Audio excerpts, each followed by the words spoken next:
Hey everyone. So for this week, I am going to, in a way, continue with the Civil War. But just to be more specific, I went with a newspaper article that was from the Sun that talked about a well known fort over in South Carolina that people usually talk about is Fort Sumter. The Sun, which was printed on April 13th of 1861.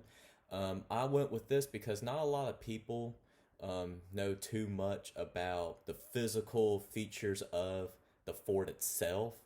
And this kind of leads into a lot of the background information I was going to talk about with y'all.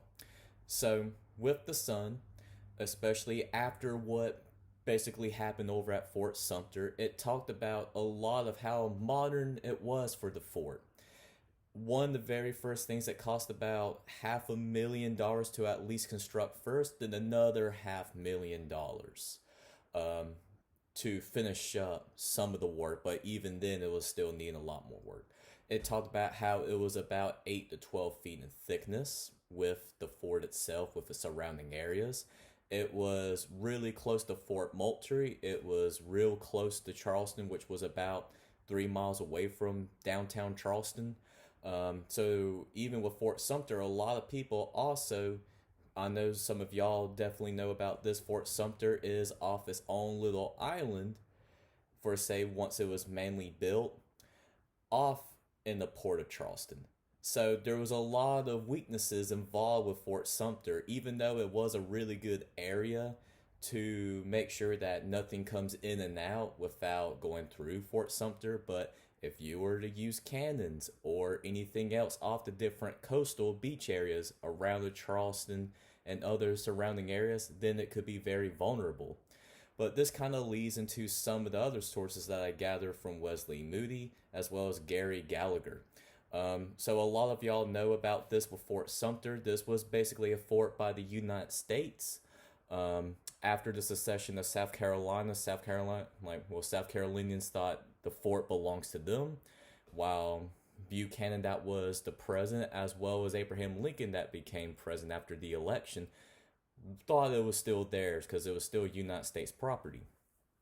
Well, during all this time, it was going back and forth between the two sides.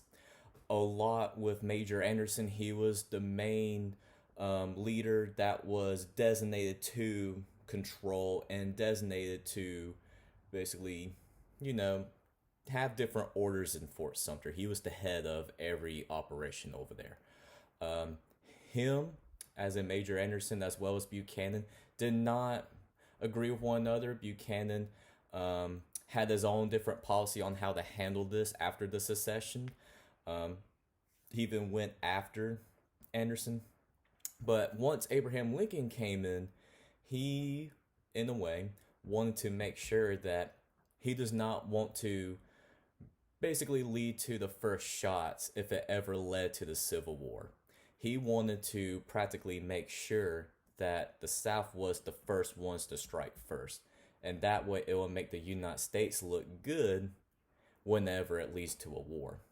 So, out of all of this, this is what the main focus of it was, talking about the overall physical features, and I even mentioned the different background information. Of course, you know what led at the very end with Fort Sumter being surrounded by the Confederate soldiers, and Fort Sumter was captured by the Confederates, but later on, a couple years after, then it was regained by the United States. So I wanted to briefly have mentioned the Fort Sumter. Um, it's really interesting. I highly suggest for any one of y'all to go down toward Charleston and visit it. And I hope that you find this topic of a little bit of interest. And thank you.